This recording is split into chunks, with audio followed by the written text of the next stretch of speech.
You are now listening to Vigilantes Radio, presented by the Only One Media Group. This is the people's choice for quality interviews, celebrities and special guests.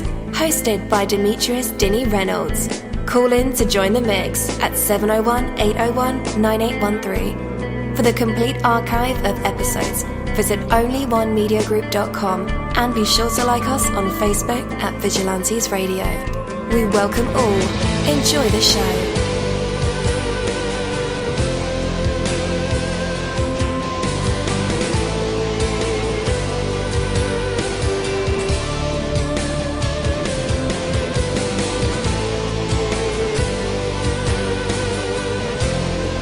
Ladies and gentlemen, please welcome your host, Demetrius Houdini Black Reynolds. Enjoy the show. Yo, hey guys, what's going on? I am your host, dini-mussolini, and I just want to welcome you guys to another awesome episode of Vigilantes Radio. We have a very special guest, so you guys don't want to miss this. So chill, kick back, relax, and get ready for some great music from a great artist, okay? But I just want you guys to learn from your results, especially the ones you didn't intend to have. There is no such thing as failure when you try. There are only results. If the results are not to your liking, you've learned what not to do. You've learned what to adjust. You should also learn from others. The experience of other people can teach you much about your own life, and you also learn by teaching others. Learn from going places you've never gone, meeting people you've never known, living new experiences, reading new ideas. Learn from taking on challenges and pushing yourself beyond your boundaries. Learn by changing your perspective, by considering others' opinions. Ooh, that's a hard one, right? So learn. You can also learn from beauty, from love, from caring, from hate, nastiness, all that kind of thing. So learn at every opportunity. What you learn is always yours. Learn more and you'll become more. Take that from me, Dini-Mussolini. That is my word, and word is bond.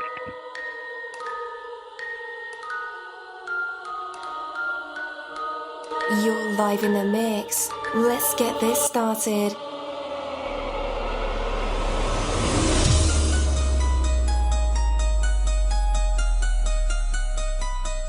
Yo, hello and welcome to another awesome episode of Inside the Music, or Inside the Book, Inside the Business, where we dive into the minds of the people who create marvelous things. It feels so good to be back with you guys once again. So one time for my people who are indigos, crystalline, or starseeds, or for my Vigilantes audience family, and 2 times for my people who are vegetarian or vegans. If you're like me, we are averaging over 37,000 live listeners, and we've been at this for 4 solid years.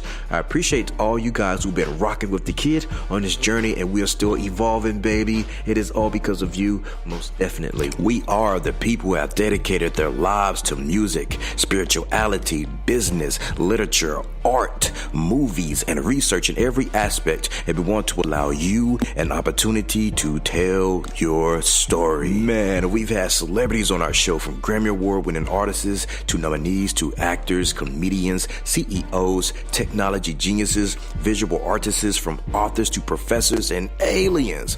Or people who think they're aliens. It doesn't matter who you are or where you come from. Come on our show and talk to me. So check it out. To book an interview or just to share a real cool story, email me at vradio@onlyonemediagroup.com. And that's V as in Victor. I'm passionate about what I do, just as passionate about what you do, and together, yes, together, we can get your voice heard by the people who should hear it. So let's create something incredible. You know the number to dial, 701-801-9813. Text that number to your buddy right now and tell them to tune in to connect with us or our guests, or you can hop in the mix directly from our website, onlyonemediagroup.com. Right from the homepage, you can slap that go live button and you'll be right here live in the mix and in the chat room with all of us. Feel free to shoot over some questions to ask our guests while they are here, but only as time permits. Sometimes my guests and I talk entirely too much and we take up the entire hour.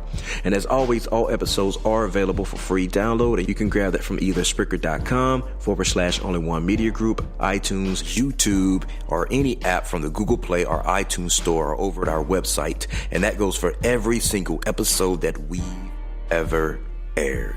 Well, tonight's interview is the Rae Isla Interview, and I am your host again, dini-mussolini. Just in case you guys have forgotten, as a real quick reminder. Okay, as I've mentioned on this show many of times, especially this year, 2018 has been a very inspiring year already. Like, we've been meeting some truly focused artists, actors, CEOs, authors, bands, and Rae Isla is one of them for certain. I'm going to really enjoy this interview personally from a creatorship or artistic point of view. It's going to be awesome to talk about Jesus Was a Woman, which is one of her songs. We'll discuss that with her and how it was made and the concept behind the title, but also really, just it's going to be awesome, guys, to hear how she avoided the trap many of us musicians and artists fall into, that whole thing about how you got a lifetime to make your first record and then 2 weeks to make your next album. That whole trap.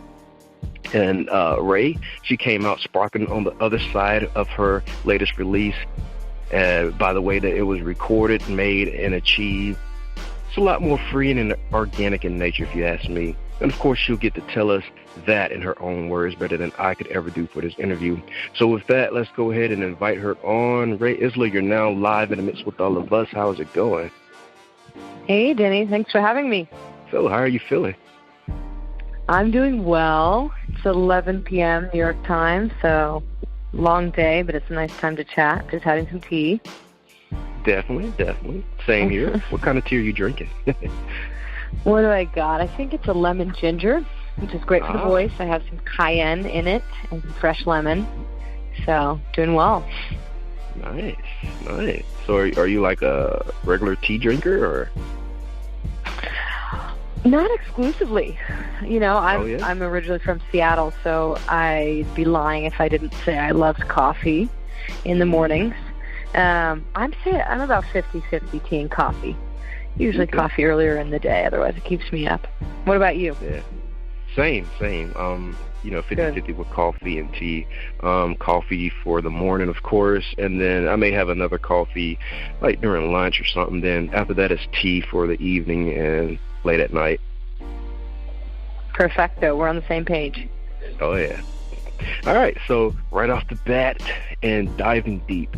So looking back and listening to like previous alternative and even pop records in our musical history in comparison to today's music, do you feel, and I don't mean to like throw any shade at any artist or anything like that, but do you feel like from an artist's point of view, do you feel like the songs some artists make hold up today as strongly as they did back when like certain genres were first introduced to us? Off the bat, I'd say yes. I think it's an easy answer, or maybe a common perspective is to say no, because we always pine for the past and what once was, and the records of the 60s and the 70s, and there's this sort of stigma that modern music isn't cool. But I'm sure that people living in the 60s and 70s would have thought the same thing about the 40s and 50s. So, what's interesting about music as a whole, not just alternative and pop, is that there's so much more of it being released now. And you can go onto any streaming service or any radio station or whatever and just access almost too much music. So I think there's probably just as many amazing records in the alternative and pop or alt-pop space being made. It's just there's many more records being made in general. So sometimes to find the ones that are truly, timeless or amazing, like ones that we pine for from the past, is more difficult. But yeah, there's so much good music out there right now, and if all you have to do is kind of look for it, and you'll find it. Definitely. Well, let me ask you this, because I believe there is a sea of artists and a plethora of just music everywhere. do you, as an artist, just record to be recording, or do you only record when, like, it's necessary? Like, let's say Drake. I've heard Drake say in an interview that he doesn't just record just to be recorded. Like, if he record a song, it's for a purpose. And then you have Tupac, you know, where he recorded so much music that he still had albums coming out after his death, or where you have what's this guy, Kurt Cobain, who wrote a lot of songs but didn't record them. And, you know, there's not that many, you know, Nirvana songs with Kurt Cobain on after his death. Mm-hmm. So what's your perspective on that?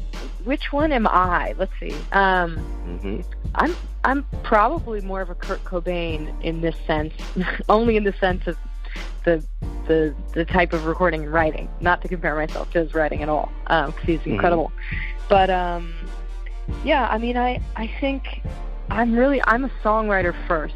I think any modern artist, you know, has to kind of do a lot of different things out of necessity for a career, but also just to have more control over your career. If you can do more, then, you know, you can always delegate or hire people to work on your records, but if you know how to do it, then you're going to be in control. So, you know, that aside, I'm a songwriter. I think I'm constantly writing songs, and they're not always, you know, necessarily for a specific record, or I don't always just, you know, take them to the studio and record them.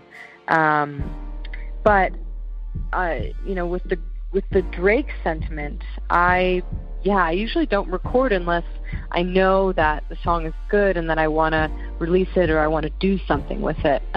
Just because the process of recording, to me, it's fun, but it's not as freeing as songwriting, and I much prefer to songwrite every day. I get that. Yeah. I get that. Okay.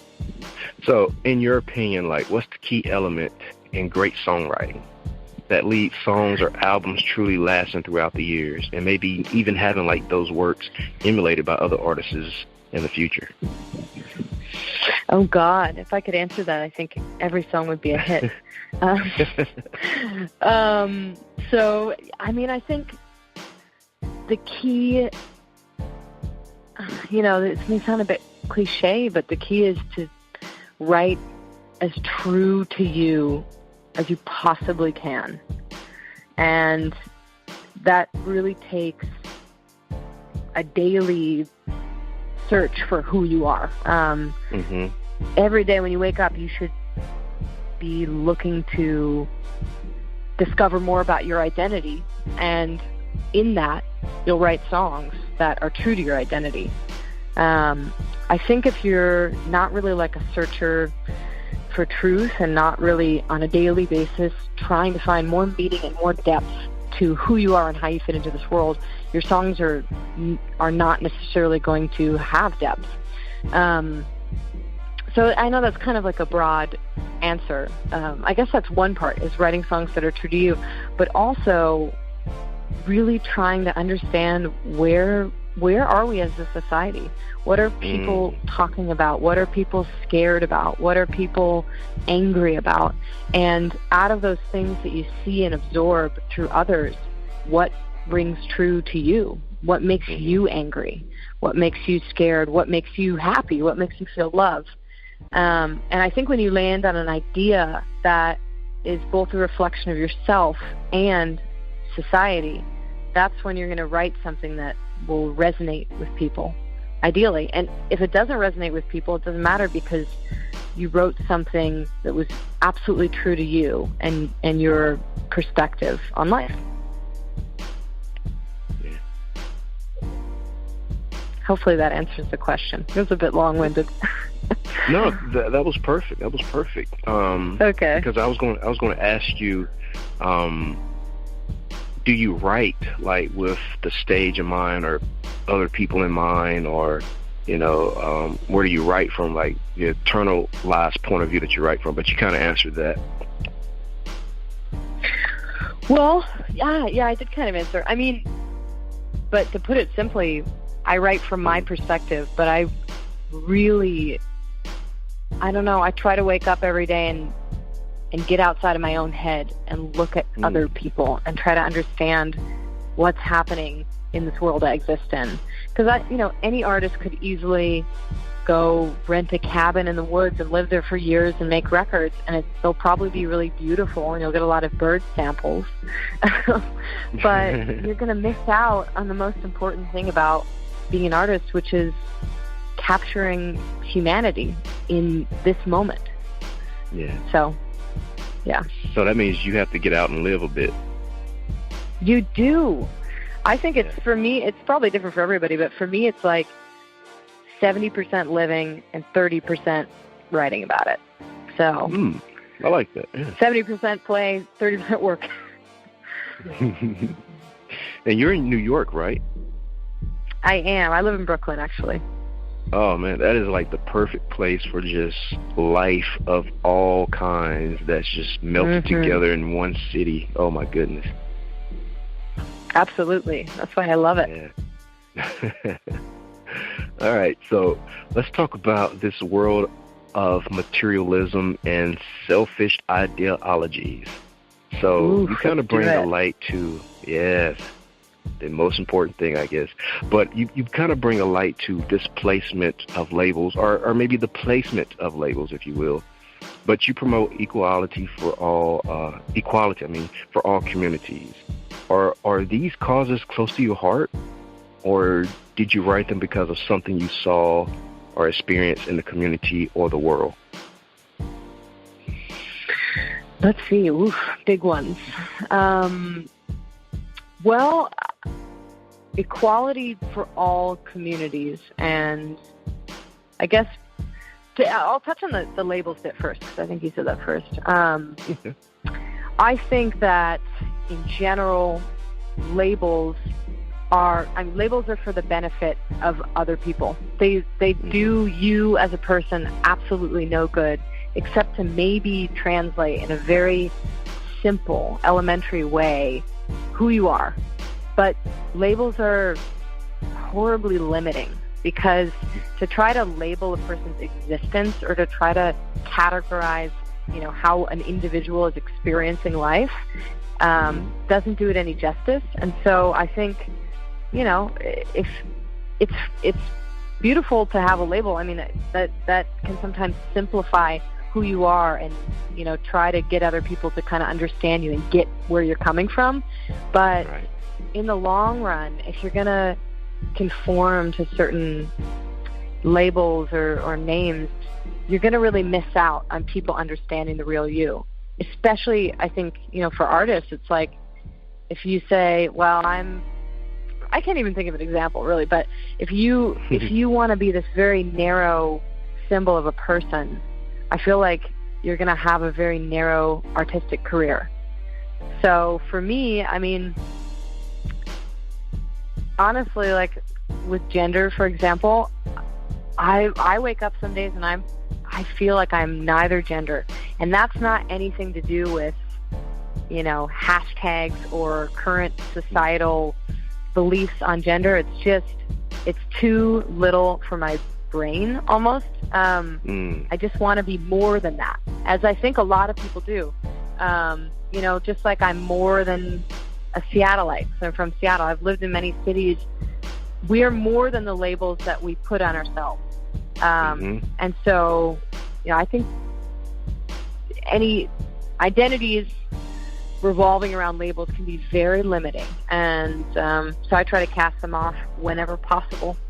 And then touching on the equality for all communities, I mean, communities by definition are labeled groups of people. And community is super important.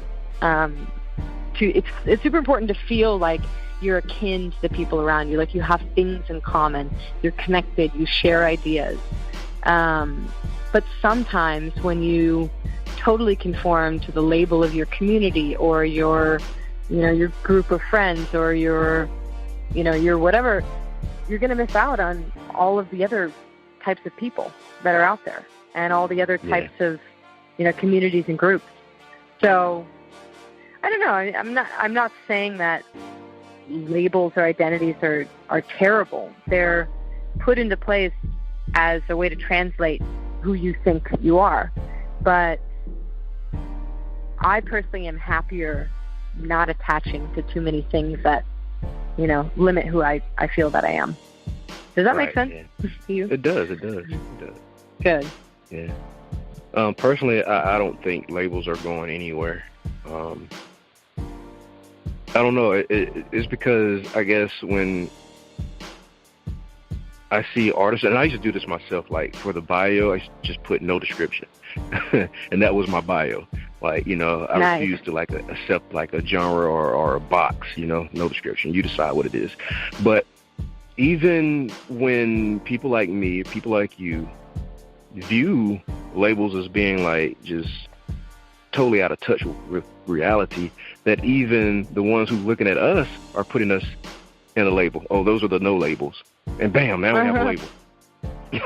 That makes sense? I know. It's almost like it's not like you should be a no label or without labels. It's that you should be every label. Just like, for me, I always say, instead of a person being genderless, like without gender, which denotes this like lost existence, you're all gender, you're every gender, you're whatever. Because I think the negative element, the like non or the no or the saying you're without, makes people feel like you're trying to, cast off the norm and you don't need anything and you're kind of like a loner. And I feel like that does you more harm than just, labeling yourself. True that. Okay. Yeah. So I take it that you've been around the block before, the musical block, the industry block. So from your experience and from when you first started to now, what would you say has changed about the music industry that affects you? Oh, wow. Well, when I started releasing music through various projects, like a few years ago, 5 years ago maybe, I think there was still this idea that either you signed to a label or you didn't make it as an artist. And even though at the time, like even like 5, maybe 8, I want to say 8 years ago, that wasn't even true. That was just still this idea that artists had, that they needed to sign away 90% of their income, essentially, and all of the rights to their music and creative control in order to have a career, which in itself is ridiculous, because signing away your rights and your creative control is not a career. It's a job. It's an enslavement job, pretty much. And you're not gonna make any money from it, and you're going to be at the whim of a corporation. I mean, that doesn't sound like a career to me. Regardless, though, I think when I first started out, there was still this idea that had to happen or you were a failure. You were, an indie side hustle musician, which, also is totally respectable. But I wanted to be a full-time artist. I wanted my music to be heard by everybody. That's still what I'm working towards. But I'd say in the last 2 or 3 years, at least for me in my own career, a combination of a mental shift for artists, realizing that, wait a second, we're starting to realize, what sort of things are happening behind the veil, how the business works, distribution, publishing, sync licensing, all of these different ways to make money. Why don't we start doing it ourselves? So that was kind of the mental shift for artists. At the same time, labels were, there's essentially 3 major labels that own almost all the other independent labels. And they started to have less money to be able to invest in new artists, and they sort of had to consolidate their interests. And at the same time as artists sort of realizing that they actually do have the tools to do what a label can do. So those things happen sort of at the same time. And, I think today in 2018, with distribution companies like AWOL, which is, is as powerful as some labels. And then also services like Bandcamp, or independent services where you can sell your goods, setting up a website to sell merch. All these things that you don't need or even want a label involved in because you can just do it yourself, are becoming much more available to artists, independent artists. And I'd say now, I think there's this mentality, unless you want to get really famous really fast, people don't really want to sign to labels anymore if they want to, really be artists and musicians and have a career, because they want to be able, and I want to be able to make my own music on my own time, fundraise my own projects, and I also happen to really like the business side. But I think, when I first started out, people were starting to think about doing it themselves, but now in 2018, everybody wants to, and that's the big difference. Yeah. Dope. You're absolutely right about that. And it's funny that you mentioned AWOL. I signed with AWOL about maybe a few years ago. Real good company. I don't know if you know this, but did you know Prince owns or used to own, well, his estate owns now, half of the company, the parent company of AWOL, which is called Cobalt. Cobalt, yeah. I didn't know that. Wow, that's amazing. Yeah. I toured his house this year. Oh my gosh, it was this year. Yeah, a lot of my family's from Minnesota, so he's always been, sort of in my life as an indirect inspiration or something. His house is remarkable. I'm not surprised that he's a part of Cobalt because, touching on the label thing, they're probably the biggest and best company that actually supports independent artists and has helped them have super successful. I mean, a lot of Drake just released his album through Cobalt, so that's where we are. Totally agree. So what's your favorite place to play in Brooklyn? Brooklyn, I really love a venue called Mercury Lounge in the city in New York. It's in the Lower East Side. I also love playing in Brooklyn, but I tend to play a little bit more in New York City than Brooklyn, more like 60-40 percentage-wise. I don't know why, it just sort of ended up that way. More fans who work in the city or something. But Mercury Lounge is awesome because the first show that I played there was a headline show, and it was for a single release last year. And they sort of took a leap of faith because I hadn't played there yet. They didn't really know how many people I could draw, and gave me this great spot. And it went super well. A ton of people came, and they were like, obviously this band can bring some heads. So we sort of established a relationship with them, which has been really nice. It's like, sort of having someone on our team, sending our stuff for submissions and stuff for bigger shows. So Mercury Lounge is great. It's also been around for decades, so you've seen a lot of famous bands have come through there, and it's cool to see that venues like that are still, thriving or surviving, and the new bands are playing there as well. Yeah. So what's your advice to other bands and musicians when they're approaching a brand new venue, they don't know how the turnout will be? Do you approach them with numbers first or just your talent? Well, if you have the numbers, definitely include them. Because, obviously, just to show that you know what you're doing and you've done it before, gives booking agents peace of mind. Because ultimately, they take a risk on every show. Even if a big artist comes to town and has millions of Spotify streams or whatever, that doesn't necessarily mean they're going to bring 200 heads out in New York. So any sort of numbers that you have, even if it's plays online or it's a hometown show where you pounded the pavement and you brought out 100 people, that stuff matters. It really does. You think it doesn't, the little homegrown things, but it does, because it shows that you're going to hustle to get people in the door, and ultimately make everyone's money.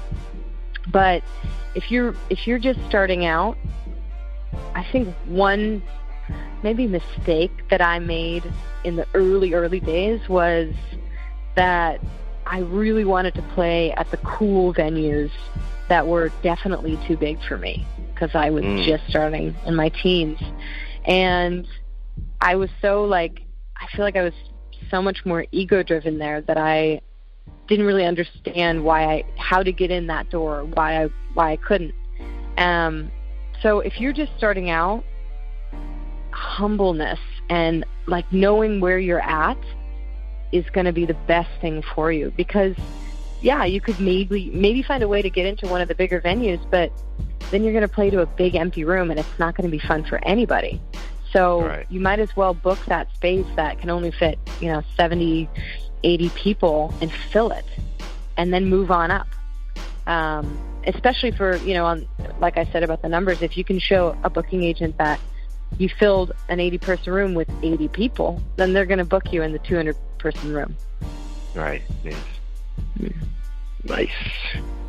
All right. Album titles, single titles, are always the most interesting thing to me. And yours definitely caught my attention, as I'm sure it catches everybody's attention. But the title of your single is Jesus Was a Woman. That's a pretty heavy statement for, those with those selfish ideologies like we mentioned earlier. Mm-hmm. So, what is the meaning behind the work's title? Help us out. What are you saying here? Sure. Well, a lot of my songs come directly from dreams. So, I mean, literally, I'll have a dream and I'll sort of burst awake, jump up, and the melody is in my head and the words are in my head based on the dream. It's honestly, when I write those songs, I sometimes joke that I didn't write them. I should credit somebody else, like my subconscious or something, because it really feels that way.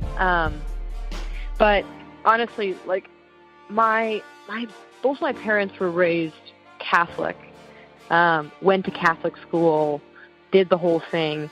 And when they raised us, they were like, we're not going to do that. We're going to give you a choice. We're going to kind of, show you different religions. And if you don't want to do any of them, then we won't. And we ended up not really going to church, after I was 5 years old.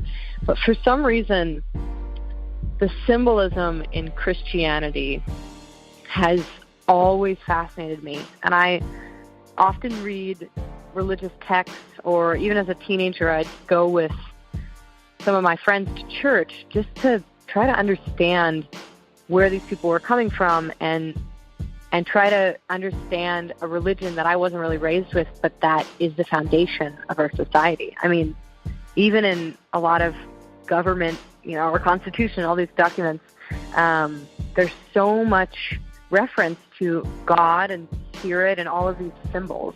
And so I'm deeply romanticized by them. But the unfortunate thing about, the foundation of Christianity is that it's very oppressive to women. It's very oppressive to certain groups of people, to LGBTQ people, in the historical sense. And so to me, I'm like, how can I identify with or talk about a religion that was founded on, in some ways, but this is because it was a long time ago, putting certain groups of people down. Thankfully, I feel like we're at a place in society where different religions, especially Christianity, are starting to kind of mold to the openness that at least the United States has. So anyway, the song for me is if we just reimagined the gender roles or the identities or the labels like we were talking about earlier in the context of modern society. If we imagine Jesus as a woman, if we imagine Jesus as a gay woman of color, for example, the symbol of Jesus and what this person, whether they existed or not, it's not up to me to decide, but what the symbol of what this person did, sacrificing and dedicating their life to other people. If we imagine that as a different type of person, I think it could be very empowering and more inclusive to others. And I literally had a dream about that, and I woke up I had this dream where Jesus was a woman and all these amazing things happened in the dream, and I woke up filled with so much warmth and so much love. It was like, yeah, the song was right there. So. Wow. Nice. All right, guys, after the music break, it'll be time for our usual tradition. It is called the hot seat, and our fans love this part of the segment, and of course along with the actual interview, but the audience get to hear maybe Rae Isla provide us with some vocals, maybe poetry, inspirational speeches, spoken word, freestyle rap, jokes, stories, or maybe in a live instrument from our special guests. Well, you never know if these creative minds and vessels were produced in a spotlight. And tonight, yes, tonight, we'll find out if Rae Isla has what it takes to be put on a spot, a test of her true artistry, and maybe even some hidden talents. But for right now, we have her song, Jesus Was a Woman, and we'll be right back. Jesus was a woman, but nobody remembers that way. She will be forgotten, but she loved them all just the same. It is her who saves me every time I go astray. Jesus was a woman, so to her I kneel and pray.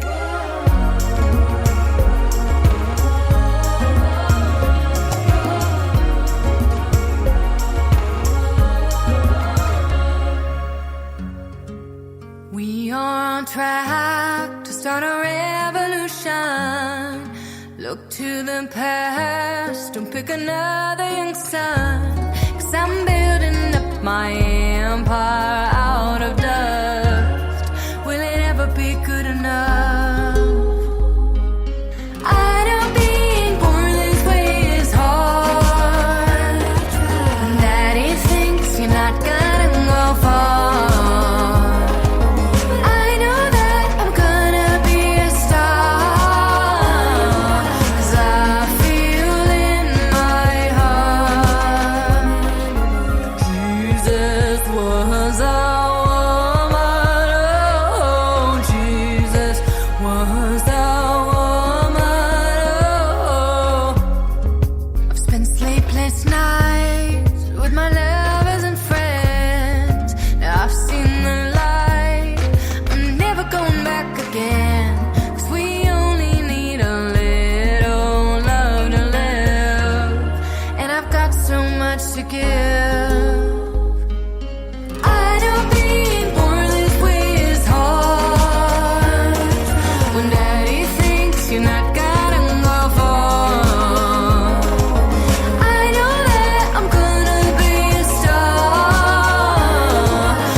So guys, imagine your perfect day. You are surrounded by the people you most enjoy, and admire.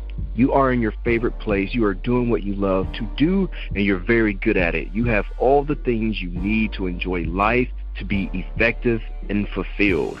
There is no limit to what you can imagine, and whatever you can imagine, you can become.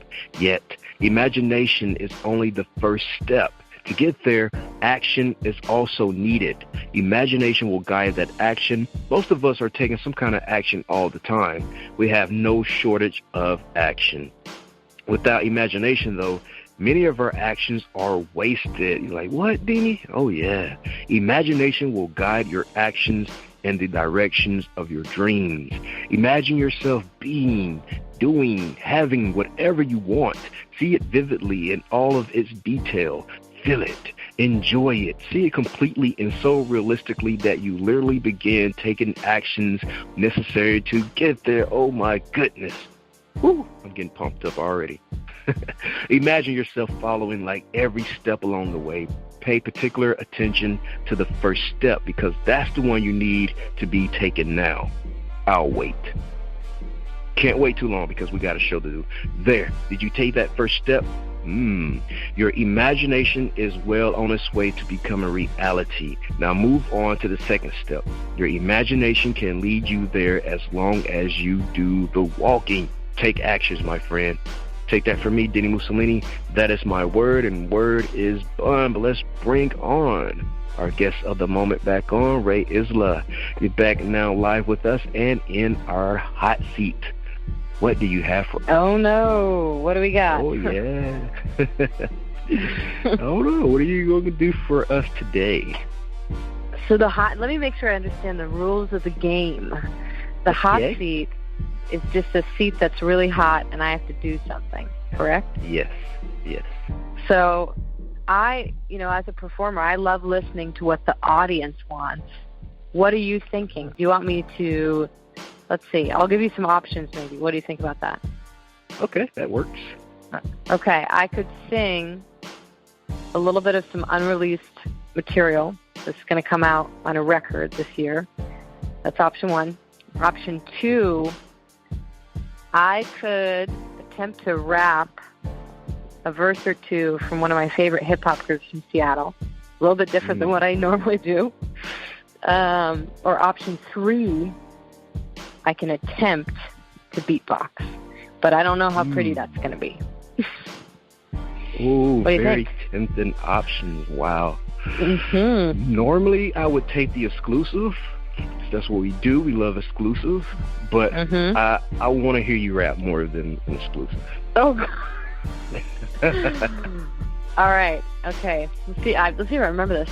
So this is a verse or two from one of my favorite rap groups. They're called Blue Scholars, and I love them because I don't listen to a lot of rap, but their production is so melodic and so rich that it just tugs at the heartstrings.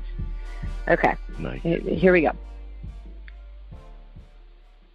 The blue is for the color of the color of my mother and my father, plus the scholars that would be. The blue is for the nighttime mood, swinging tune of every bruised man, singing what it's like not be free. I used to be a conduit, moving the music among the masses. Hit the spot, rock upon sight like Medusa, as used to pass the wicked. Used to sneak in shows without a ticket till I slowly got familiar with the local promoters, hoping to blow. Focused on the open mic, not claiming to be the dopest. I'm just hoping to be noticed and top producers, circuits to work with. For certain, it was hurting up first, fucking with studio versions of Persian whack. I downloaded the upgraded versions, like constructing our percussions and writing about the Persians we mega extraordinaire. You talk about the journey, but we taking it there, paying the fare. Sing it again, Sid. Okay. That's it. So I love them. You should listen to them. They do it a little bit better than I do, but it's fun to attempt. Hey, you did fantastic, like so well. I may be expecting a Rae Isla rap verse on the next album or project. Damn, I'll consider it. I will do it for you. You got the juice. Yeah, that was incredible what you just did. Damn. Well, thank you. I'll give it a shot. Next writing session, I'll try to make up something. Awesome. Let everybody know where they can connect with you at. Yeah, for sure. I'm a unfortunately a heavy Instagram user. I love connecting with people on Instagram because I get to see their visual stuff, and it feels a bit more real than like Twitter where it's more text. So you can find me just at Rae Isla, Raeisla, on Instagram. Follow me. I'll engage. I'm a human. But I'm also on Facebook /Rae Isla, and I'm on Twitter, Rae_Isla. And then, of course, most importantly, my music, my babies, are on Spotify, Apple Music, Pandora, everywhere you find it, it is there. So go take a listen. I also have some new stuff coming out soon. Awesome. Well, we definitely thank you for your time, Rae Isla. We definitely appreciate your dope music and your total rad rap skills, right? Thanks, Kenny. I really appreciate you having me on. I loved your inspirational words. I'm going to take them to heart. Thank you. All righty, till next time. Until next time. Thanks. Thank you, my Vigilantes family, as always, for checking out my podcast over here at Vigilantes Radio. All episodes are available for free download, and you can grab that from either Spreaker.com/only1mediagroup, iTunes, YouTube, any app that's on a Google Play or iTunes store, or our website. And that goes from every single episode that we've ever aired. If you'd like to request music or a particular guest or send something for me to play, email it to theradio@only1mediagroup.com. If it's music, please label it by artist and title. Here's my disclaimer. We are genre-free, we do not judge, and we absolutely do not base our opinions on hearsay but facts alone. And actually, you can scratch all of that because all of my opinions are always right. That's the bottom line. This is my show, so deal with it. Nah, just kidding. On behalf of myself, Dini-Mussolini, I appreciate all you guys for tuning in, either afterwards or live with us. Spread the word because sharing is caring. We stepped up our game just for you guys and our guests to make sure that you have the best experience here on our show. Be sure to connect with us on Facebook, Twitter, Instagram, Tumblr, as well as Spreaker. We always follow back. That is the number one rule. Okay, well, just remember to be yourself and be absolutely great at just doing that. Avoid being too comfortable because you're messing with your potential when you do that. Peace and have a good night.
You are now listening to Vigilantes Radio, the people's choice for quality interviews, art, music, and hot topics. Hosted by Demetrius Houdini Black Reynolds of the duo No Longer the Hero. All episodes of this podcast are available for free download at www.onlyonemediagroup.com.